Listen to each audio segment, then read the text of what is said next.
Donc je me représente, je suis Mohamed El Bachiri, belgo-marocain, musulman et molenbeekois.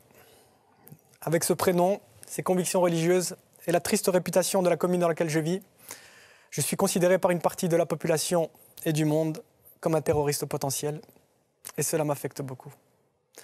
Je suis également l'époux de Loubna Lafkiri, l'amour de ma vie, mon amie, la mère de mes enfants, décédée lors des attentats de Bruxelles le 22 mars 2016. Loubna, femme à la beauté inégalable et à la bonté infinie. Son regard posé sur moi, son sourire, sa présence faisaient de moi le plus beau, le plus fortuné et le plus comblé de tous les hommes. Aujourd'hui, ma tristesse est incommensurable et si je me tiens debout, ce n'est que grâce et par l'amour. Par l'amour que je porte pour mon épouse, pour mes enfants, pour la vie et pour l'humanité. Amour qui m'a incité à appeler au djihad lors d'une soirée dans une église molenbeekoise où chrétiens, musulmans et autres avions partagé un repas dans un esprit fraternel. Oui, j'ai appelé au djihad.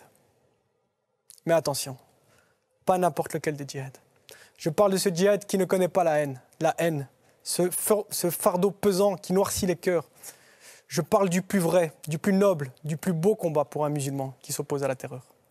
Ce djihad qui incite à aller vers l'autre, son frère, différent, pour lui sourire, le comprendre et lui exprimer de l'empathie. Ce djihad qui aime pour exister, qui cherche l'étreinte pour éteindre les flammes de la rancœur et qui n'impose pas sa vérité. Car comme il est dit dans le Coran, « La ikraha fid din » nulle contrainte en religion. Ce djihad, mon djihad, qui crie son amour pour l'Occident, cette partie du monde qui m'a vu naître et qui m'a tant donné. Moi, l'enfant de l'univers, votre frère en humanité.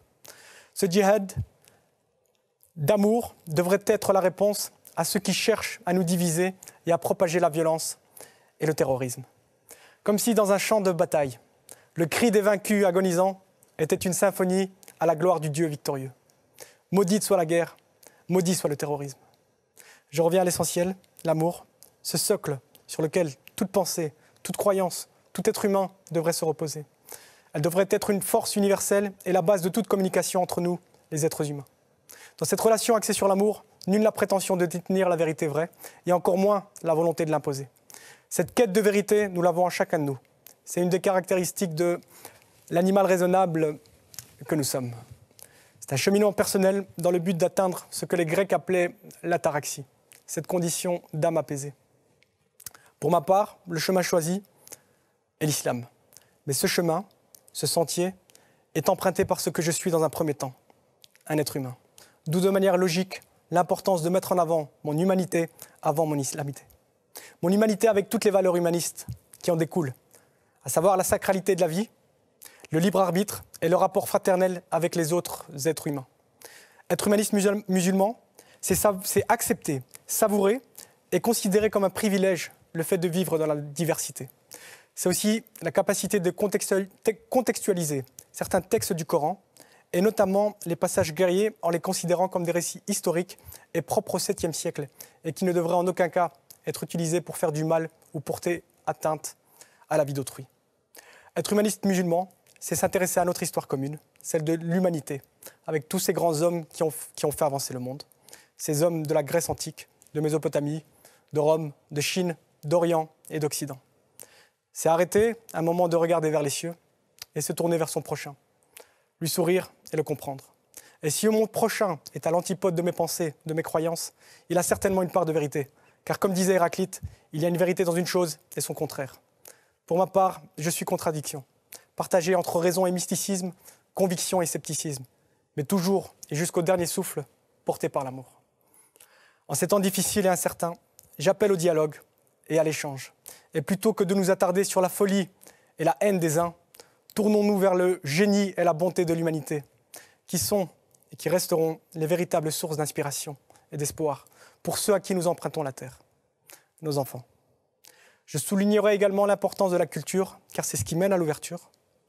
Et quand je vois Averroès, ce philosophe musulman, qui a permis, par ses nombreux commentaires et traductions de textes grecs, la transmission de la majeure partie de la pensée aristotélicienne à l'Occident, quand je le vois immortalisé dans une fresque au Palais du Vatican par les mains du maître Raphaël, je ne peux que ressentir une grande émotion et constater que nous, musulmans, pouvons et avons déjà contribué auparavant à la grandeur de l'Occident.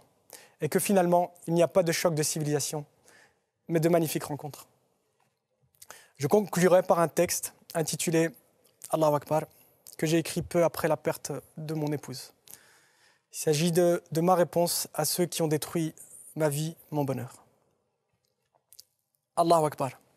Doux murmure provenant du cœur, qu'on ne peut entendre, mais tellement plus vrai que celui utilisé pour détruire. Allahu Akbar, pour l'amour que je porte au plat pays qui est le mien et au royaume chérifien. Allahu Akbar, pour la beauté, pour l'art, pour cette œuvre qui dégage une émotion si forte qu'elle ferait fondre en larmes le plus glacial des cœurs. Allahu Akbar, pour toute cette diversité, ces cultures, ces croyances, ces gens avec lesquels on discute, on échange et on accepte que finalement, chacun détient sa vérité dans un esprit de fraternité. Allahu Akbar lorsqu'on réprouve la violence et qu'on œuvre pour la paix et l'amitié entre les peuples. Allahu Akbar lorsque je souris et je tends la main à toi, le juif, l'athée ou le chrétien. Allahu Akbar pour ceux qui ont compris que Dieu est amour et que le salut de l'homme ne viendra qu'à travers cette force universelle exprimée pour son prochain. Allahu Akbar, douces pensées et prières pour toi, Loubna, mon amour, et pour toutes les victimes qui vivront à jamais dans nos cœurs et dans nos mémoires.